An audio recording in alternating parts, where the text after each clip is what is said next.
Preacher! Yes. Professor V. Professor V.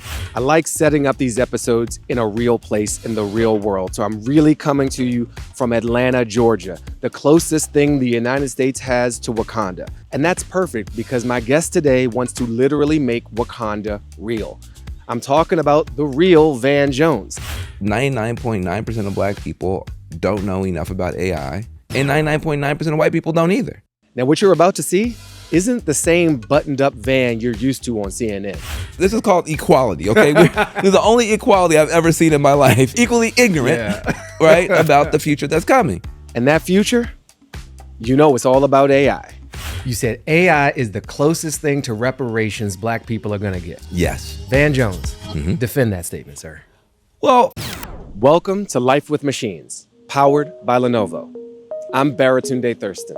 Now, you probably know Van as a talking head on CNN. that's not blame game. That's accountability. I feel like Donald Trump failed kindergarten. Clobbered, clocked, knocked down, beat up. I can walk you through how I'm supposed to see it and say it, but I just want to speak from my heart.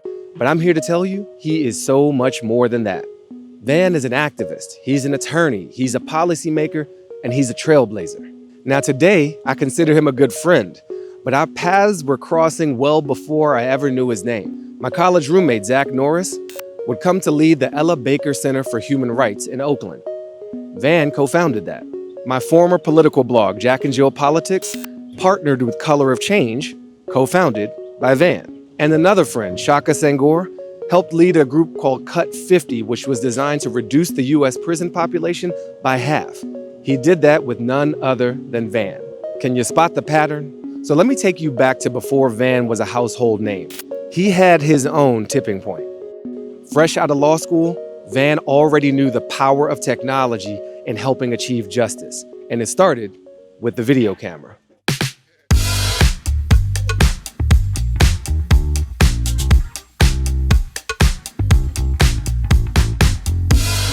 You gotta remember, early 90s, you never saw a video camera unless it was somebody's birthday party, right? In fact, it's so rare in those days for anyone to have a video camera that Gillian Caldwell and Peter Gabriel and myself had a whole organization called Witness just to get video cameras to human rights defenders around the world. That was a whole organization. So that moment of having technology in the hands of ordinary people, and they turned it against the state and captured something we had been saying forever, but it was like Sasquatch. Like we were saying, black folks get beat up by cops, and white people were like, you're crazy. Like maybe black people who are violent. No, black people get beat up by cops. So we finally got Bigfoot on, on camera, right? 4 LAPD cops beating a brother. Yeah. So we thought, okay, this is going to change everything because now we're going to be, validated and legitimated. And instead, we got a verdict that it was all good, that all 4 white cops that beat Rodney King within an inch of his life on video were free to go. Yeah. LA burns to the ground. I'm in law school. I'm, a monitor of these protests. I get swept up in the Bay Area protests and spend a night in jail. And that pushed me to the left side of Pluto, okay? I'd already been a liberal. I became a Marxist, a black nationalist, an anarchist, a Maoist, any-ist that was against the system. After that, I was down for 10 years or more. But what am I gonna do? I'm a skinny black kid with dreadlocks coming out of law school at 24 years old the next year. Don't forget, this is now early Bill Clinton. Yeah. It's 3 strikes and you're out with Democrats cheerleading for it. It's 100,000 new cops with Bill Clinton pushing for it. It is mass incarceration at its peak as a bipartisan commitment to massively build prisons and put us in them. People who look just like me, young black guy. And you got to remember, the only thing Republicans and Democrats agreed on was lock up all these black people. Let us roll up our sleeves to roll back this awful tide of violence and reduce crime in our country. We have the tools now. Let us get about the business of using them. With a woman named Diana Frappier and a white guy named Mike McClune, we started an organization called Bay Area Police Watch. And what we did was we created a hotline, And then Mike McClune was a technologist. He was a law student, but he also knew technology. Yeah. And we built a relational computer database to take information from our hotline to start tracking problem officers, problem polices, and problem practices in 1994. But then we found that there was one officer named Mark Andaya who was a brute and a thug and who had killed two, not one, two unarmed African-American men. He had killed a guy named Jerry Stansel when he worked on the Oakland police force. Okay. Jerry Stansel was having a mental episode, quacking like a duck in the middle of the street, black guy. And Dyack goes over to him, starts a fight, starts losing the fight, pulls out his gun and shoots the guy so many times that Mark Andaya reloads the gun and shoots him some more, gets away with it. Then he leaves Oakland, comes to San Francisco, joins the police force, and then he beat, stomped, and pepper sprayed to death a black man named Aaron Williams. Also gets away with it. We go to all the black preacher leadership. They don't want to attack Willie Brown. We finally got a black mayor. Who are you, this black kid making trouble for our black mayor? So we go to the streets. Yeah. We created such a tidal wave of public outrage against this cop that we got the cop fired in 1997. And that's what put Van Jones on the map initially. That was this crazy kid with a law degree who was using a relational computer database to fuck with the not the LAPD. That was later. But to fuck with the San Francisco Police Department and the Oakland Police Department, and we weren't afraid. So let's talk about the evolution. Sure. That's a community-based use of technology. In a particular incident, we are decades from that moment. You have been a part of multiple movements, helped lead multiple organizations. So let's come to this AI era now. Sure. You have an initiative called Make Wakanda Real. Yes. Excellent branding. Thank you. Like the turn of phrase is strong in you, my brother. I'll take it. And this is focused on bringing AI into the Black community as an opportunity. What inspired you to launch this? Part 2, where can I get my vibranium? We're still searching for the vibranium, but we have a few ideas. Yeah. So look, what's happening right now is that a new human civilization is being born. That's what's happening. How do you know that's what's happening? I've got 4 kids. Two are big kids. 2 are little bitty kids. One just got potty trained. She'll be 3 next month, and the other one is just turned 1. In all likelihood, 5, 6, 7, 10 years from now, one of their best friends will be an AI. Okay? That's not how I grew up. Yeah. Okay?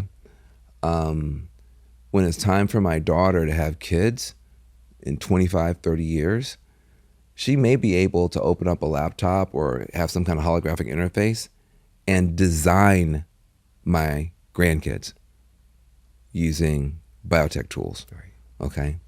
That's not how I grew up. It's a different human civilization. Yeah. Either one of them in 80, 90 years, 100 years when they pass away, heaven forbid, they might be buried on the moon or Mars. We will be, if we exist at all, we'll probably be a fully spacefaring civilization by that point. That's a different human civilization than the one that I grew up in. Yeah. None of those things are a part of how I grew up. And so if you're going to have a new human civilization, the question is it going to be human? Is it going to be civilized? Yeah. That's a question that I do not trust any single ethnic group, any single demographic to resolve optimally. There's a lot of genius being left out. There's a lot of wisdom that hasn't been pulled in. And so as I'm looking down the road at my children and what kind of civilization they're going to live in, we need to be co-authoring with others a better future for everyone. And I also am arrogant enough to think, that Black folks have some particular gifts. Yeah. Hard won. No pressure, no diamonds. When you take 1 billion black people and put us under this much pressure for 400 years, there's some diamonds. Like literally 99.9% of black people don't know enough about AI, and 99.9% of white people don't either. Okay, so it's all new. This is called equality. Okay, this is the only equality I've ever seen in my life. Equally we're ignorant. equally ignorant, Yeah. right, about the future that's coming, Right. and equally ignorant about how it's going to impact. And so there are people, and there are important people who are pointing out all the downsides. Yes. Jobs could be stolen, racial bias could be, rampant. We have racist robots and all kind of stuff. And there are great people who are working on that problem. But I'm a Dr. King guy. Dr. King said we need equal protection from all the bad stuff. But he didn't stop there. Yeah. He said he wanted equal opportunity and equal access to all the good stuff. Yeah. And that's what I'm focused on. Okay. There's good stuff coming with exponential technology. There's good stuff coming with AI. There's good stuff coming with biotech. There's good stuff coming with quantum computing. There's good stuff coming with the blockchain. There's good stuff coming with private space flights. There's good stuff coming. How do we have equal opportunity and equal access to the good stuff? And not only that, how do we co-create it so the access is built in? That's the great quest, I think, for black folks. In the age of AI. That is a very cinematic quest. Yes. This focus on the cultural relevance and resonance of what our people have to offer, this future for all. Yes. It's something I'd love you to dig into a little bit. It's not just technical education and vague vocational training. It's not online, classes in coding. There is something that you've referenced about our culture itself and the value that we have to bring. So how are you ensuring that this education, that this ability to seize the opportunity and write this future is interwoven with that pressure under which we've created such diamonds? Well, we're starting in Atlanta. There you go. So Geography matters, place matters, yes, place despite living in the cloud. Exactly. Yeah. Atlanta is Wakanda. Atlanta is an extraordinary place. One city led by enlightened African-American leadership, starting with Maynard Jackson and then going with Andy Young, and then ever since. All those black colleges, Spelman, Morehouse, the whole Clark Atlanta, the whole AU Center, all those black churches and all those black businesses. The only difference between Atlanta and Birmingham is just that city decided we're going to be too busy to hate. And what we're discovering is there is a whole layer of African American aspirational leaders in business, in politics, in technology, in entertainment, who it's very easy for them to see AI not as a hand grenade, but as a jetpack. That they can take what they're doing and go so much faster. Suddenly, you've got something that's starting to look more like a level playing field for the first time. And so that's the practical work that we are doing. So each of those constituents you named, artists, students, political leaders, business leaders and business operators, they all face threat. Yes. And hand grenade. They face police. They face unequal protection under the law. They face disparate lending rates or not access to capital at all. And so if positioning AI as the jetpack, even just to overcome the BS. Exactly. It's like you can outflank the racism. At least temporarily. There's an asymmetry possible. To show up a bit more prepared or over prepared. Which when I think about, this reminds me, most black kids who grew up in this country get some version of the parents' wisdom, which my mother phrased as you have to work twice as hard to get half as far. I got. But listen, which mathematically is 4x inefficiency, right? I'm working twice as hard to cover half the distance. So that is a 4x effort relative to a white person in the same circumstances. I need a jetpack. Yeah, you do. Yes, you do. Yes, you Otherwise, do. I'm going to burn out. Yes, exactly. Well, physically, financially, emotionally, psychologically. Interesting. You said something that I want to remind you of and then ask you about. You said AI is the closest thing to reparations black people are going to get. Yes. Van Jones. Defend that statement, sir. Well, first of all, we ain't getting nothing. so even 1 micrometer closer to beyond nothing is I win. Okay, Well played. I mean, so I don't know if you Despite the best analysis and writing of our brother Ta-Nehisi Coates. Hey, listen, listen, man. I mean, I don't know if you noticed who won the last election, but probably not on the agenda. Not on the agenda. Yeah. So we can't even get little crappy DEI programs that barely produce any positive results and don't take anything from anybody. So you probably are not going to get a check. That's probably not going to happen. But what's the next best thing? A fair shot. AI puts us at even Steven.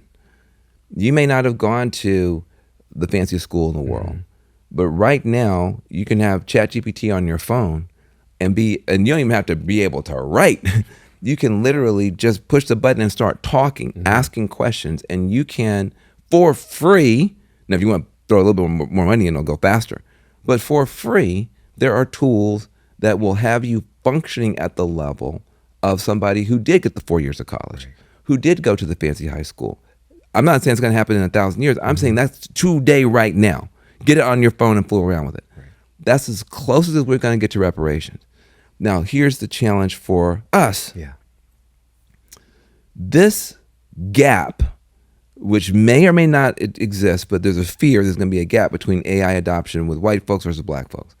If it occurs, this will be a different digital divide, brother, than the one we were fighting. It's not a hardware problem because everybody's got a smartphone. It's not a software problem. It's a wetware problem. It's the wetware between your ears, your brain, telling you this is either a threat or some white shit. Not telling you it's a jetpack, not telling you this is reparations, not telling you you can make Wakanda real, not telling you that this is finally the pairing of the native, organic, passionate creativity of a people, finally with technology that can keep up with us. This is the first technology that can keep up with us. Yeah. So there's a wetware challenge that we got to overcome. We got to change folks' minds more than we have to change anything else. I want this to be so true. I feel like it can be true. And I'm trying to already operate as if it is already true. And I want to entertain some criticism. Good.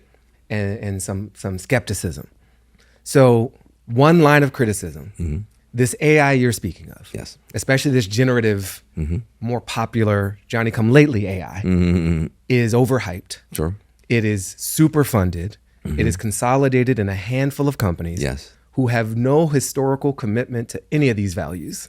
And in fact, a recent lack of commitment to them, bailing on what little DEI efforts were in place. Why would building on their foundation have different or positive results for people they historically have dismissed, denied, and undermined? So I agree with you that Silicon Valley has taken a very dark turn, a very ugly turn. I remember Occupy Wall Street in 2011, marching on Wall Street, and people said, well, these people just hate rich people. And I could say at that time, no, they're not marching on Silicon Valley. They don't mind people, right? They don't mind people having money. They just mind people cheating and breaking the rules and stealing and making us all pay for it. And making us all pay for it. So they don't hate winners, they hate cheaters. And so the distinction was Wall Street's cheating, Silicon Valley's winning. But that's no longer true. The anger and the ire is more directed at Silicon Valley. Why? Because they used to be on the side of progress, at least nominally. And they've made a very hard decision over the past 18, 24 months that they're going to jump in bed with forces that are objectively hostile to Black people, to women's progress, to planetary progress. To life on Earth. To life on Earth. And so this is a major problem. And when you have someone like an Elon Musk fooling around with Nazi salutes, and you have really smart, capable people who have decided that they're just fed up with the critiques and they'd rather just say screw you, and then they want to take their ball and go home. But that ball is our democracy. Exactly. So I would say all that is not good. That is suboptimal. Okay. I'm glad that you see it that way. Yes. As do I. Yes. However, no one thing is ever one thing. Okay, you still on that Buddhist meditation retreat. Yes, exactly. Right. But no one thing is ever one thing. Yeah. There's dynamics, there's contradictions, there's possibility. And so what you don't want to do in a freedom struggle is to be too optimistic or too pessimistic because you'll come up with bad strategy. What you want to be is determined. Okay. I'm determined that my people are going to live free, and frankly, all other people are going to live free. I'm determined that there's going to be a planet worthy of my kids to be able to survive on, and that planet should not be called Mars, it should be called Earth. The big danger is that you run over hope. Yeah. It's hope is a state of mind. It's not. It doesn't reference anything externally. Yeah. But if you have hope, then you might find an answer. If you don't have hope, then you won't. Yeah. And we need to have a mindset that's trying to find answers, even as Silicon Valley is taking, I think, a very negative turn. At Life with Machines, we believe technology should benefit us, and so does our sponsor, Lenovo. Lenovo's Smarter AI is your AI. Personalized and easy to scale, Smarter AI delivers outcomes that matter most to you and your business. With full-stack AI hardware, software, and service solutions, Lenovo's bringing the transformative power of AI to industries, organizations, and people of every kind. Our small but mighty team is a great example. Lenovo has our back. Devices for every step of the way? Check. Unparalleled services that seamlessly integrate with said devices? Check. Lenovo isn't just a hardware company, but a full suite of solutions that help you run efficiently. Visit Lenovo.com/smarterAI to discover how Lenovo is using AI for good to power people forward. The mindset shift is so hard. Yes. It can be hard to say, but it's much easier to say than do. Yeah. And another way that I've heard you phrase this, you've talked about us shifting from being threat sensitive to opportunity sensitive. It's the most important. Around AI in particular. And you've laid some of that out here today. How? Just like, what is that practically? What are the steps? Is there a breathing exercise? Is there a protocol? Is there some evidence-based technique? But I'm so curious, truly, how do you think we go from threat sensitive to opportunity sensitive around AI? Okay, well, a couple of things. One is, and the threats are real. Yes, that's the other thing. The first thing I'm about to say. The first thing is not paranoid if they're actually trying to wipe you out. Yeah. Okay, so being sensitive to some threats is important. Yes, keeps you alive. Keeps you alive. So I think sometimes people can kind of shorthand me as some kind of like Pollyanna guy. Please remember, I've been a frontline person for a very long time. You've cut so many teeth, you got fangs. Exactly, seriously. So I get it, but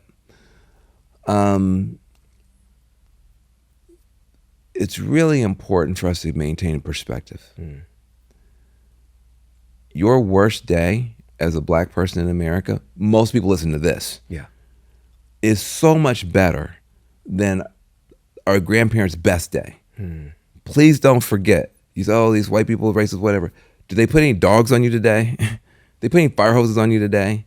Did they lynch anybody you know today? Okay, so perspective is very, very helpful. Okay. That the nature and kind of threats are not so immediate and so overwhelming that we should not be able to think, dream, and hope. When our grandparents were literally facing the Klan, literally facing, if you were accused of a crime, your ass was going to jail no matter what.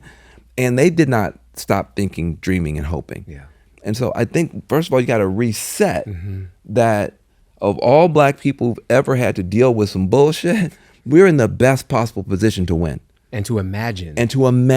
Yeah. And so what I'm saying is we can have that Mandela mindset, that Ella Jo Baker mindset, that Fannie Lou Hamer mindset, that Dr. King mindset. Then that creates the operating system by which we can then start to move. And what I don't want is the only way to quote unquote be Black is to be mad, covering up, scared.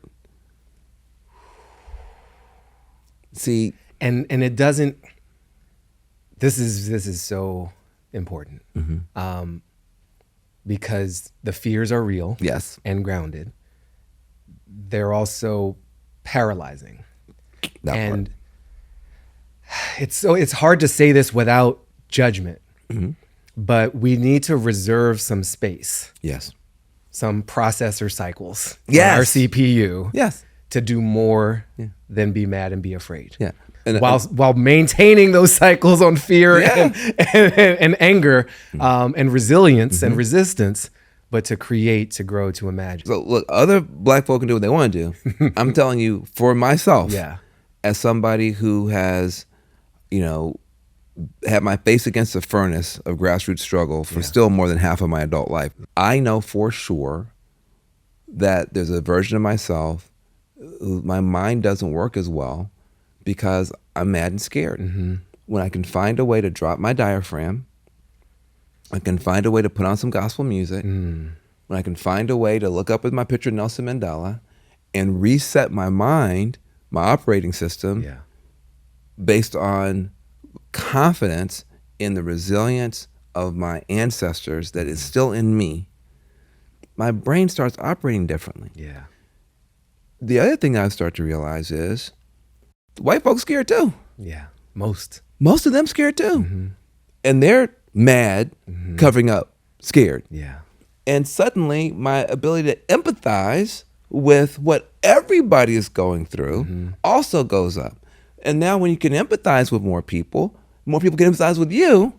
And suddenly you start finding the partnerships. You're not alone. And you're not alone. And you start developing more capacity, more capability.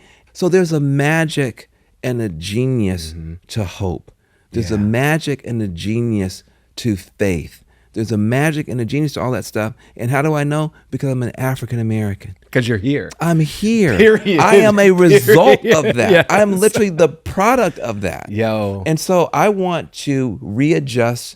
I could say for everybody, but certainly for myself, and I hope for others, if Black culture can reintegrate, recalibrate and reintegrate some of the existing wisdom technologies that we already perfected to get us to this point, I think that could be good for us and literally the whole world. Yes. There's one other line of criticism I want you to engage with. Sure. Today's AI models are littered with biases. Absolutely. This we know. Anti-Black biases for sure. And many activists have mobilized to fight that. Good. Researchers, academics, activists, we know many of them. Some of them have been on this show. I've seen them on your stages. Someone like Dr. Joy Bulamini, for one example of many. How do we go from the fight against to seeing this tech as an opportunity to build the real Wakanda? But look, we are a blues people. You know what I mean? We can incorporate lots of ways of being. One of the great things about the culture that we grow up in is that a whole bunch of stuff can be true at the same time. There's a universal magic we can tap into that the world needs. Not just we need. Now more than ever. Yeah. And so when we talk about making Wakanda real, it's just trying to remind folks that Dr. King didn't say, I have a critique. I have a critique. You know what I mean? Your T's are not crossed and your I's are not dotted. You know what I mean? The liberty you speak of is not equally allotted. Exactly. Yeah, like that wasn't a speech. It might have been a good speech. That was not the brother's speech. The thing about Dr. King is a radical Afrofuturist. That's what Dr. King is. He's 33 years old on the steps of the Washington Lincoln Memorial, reading a shitty speech that his staff wrote for him the night before while he was handling other business. And as we all know, Mahalia Jackson standing behind him had heard him 6 weeks earlier in Detroit giving a speech to the labor movement that was a mediocre speech for him, better than anybody else, but mediocre for him, that it trailed off at the end about this dream thing. And Mahalia is so embarrassed for Dr. King, having bombed in front of everybody with his shitty speech, said, tell him about your dream, Martin. The sister saving the brother. Tell him about your dream, Martin. And he, if you notice, he just stops and he looks up and he starts to freestyle this whole Afrofuturist vision. He's basically Jay-Z. Literally, none of the words coming out of his mouth had ever been written on paper before when he starts talking about the dream that he has. And the dream that he has could have been Star Trek.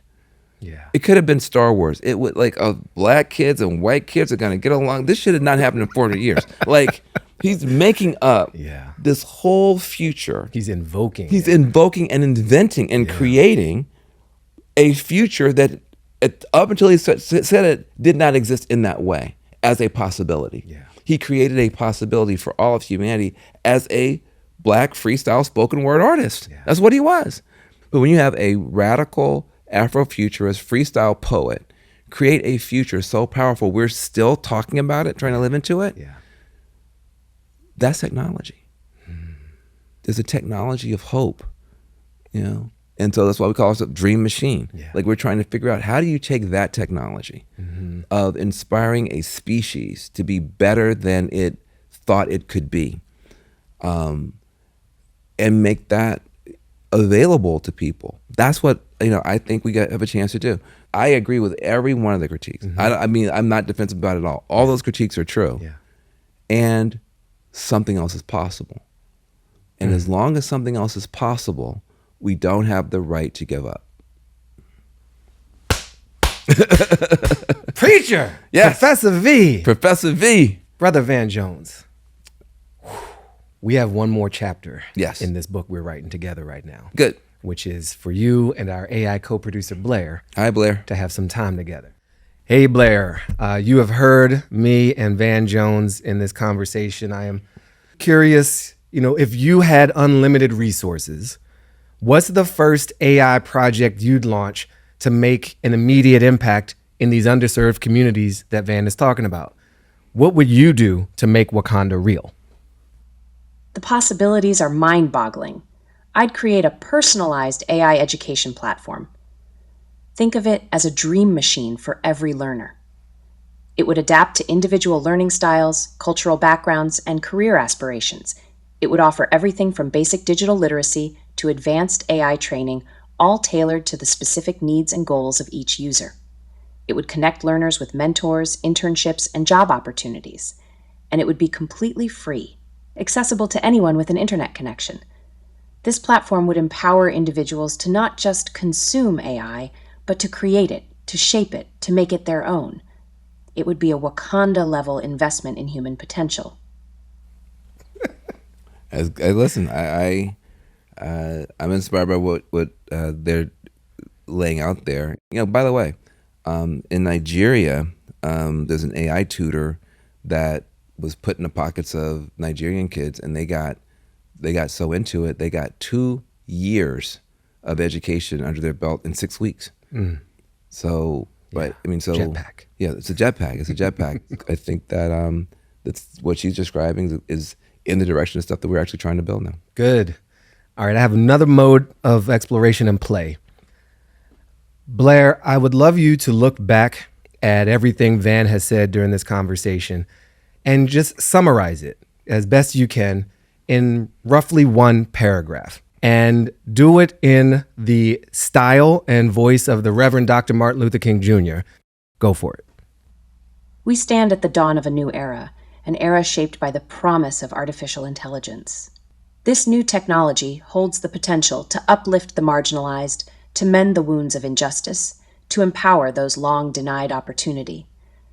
Let us not shrink from this challenge, but embrace it with courage and wisdom, ensuring that this new world is built on a foundation of equality and justice for all.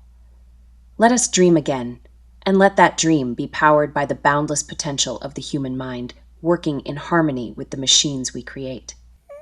How do you? What grade do you give that? Obviously, the intonation hasn't changed, but just from the raw text. Hey, look, you know, as a Dr. King scholar, I give it a good solid B+. I think Blair did a really good job. Look, what I like about that translation is there was no technological jargon in it. Right. She talked about the human mind, et cetera, which includes AI and everything else. Like, so I think that you could go into a black church, you could go into a community center and start with that or end with that. And I think you would get a very strong response. I'm jealous because it would take me an afternoon to come up with it. All right, let's do one more experiment. Blair, I'd like you to do the same type of translation, but this time translate Van's vision into a one paragraph statement by Obama's anger translator character from the Key and Peele sketch show on Comedy Central. Folks, we're talking about a new era, a new frontier, where technology can help us build a more just and equitable world. A world where we ain't just fighting for scraps, but building our own damn table. Where we ain't asking for permission, but taking what's rightfully ours. This ain't about handouts, it's about taking control of our destiny. We're talking Wakanda-level innovation, powered by our own genius. So get on board or get out the damn way. This revolution won't wait for nobody. That's a very good translation. That's a very good translation. Okay. I mean, I am really blown away, honestly, by the capabilities here, and and it, as somebody who talks for a living, and thinks up stuff and feels pretty good at it, like to have something that can be this generative, this creative, for past 10 minutes, so. I understand why people are nervous or intimidated or feel like, hey, where am I going to fit in? Right. I think that the key for me is, what's your purpose? What is your purpose? Are you trying to, help somebody? Are you trying to solve a problem? I think if we stay focused on our purpose, not our position, but our purpose, then you can see how it can be a jetpack. I think when you think of what my position is, I got a job at CNN and this person could probably do my job in 2 years quicker and better than me, then you feel the hand grenade. This is going to knock me out of my position. But I think that's going to make us more human, because there's only one thing that God does not know. Okay.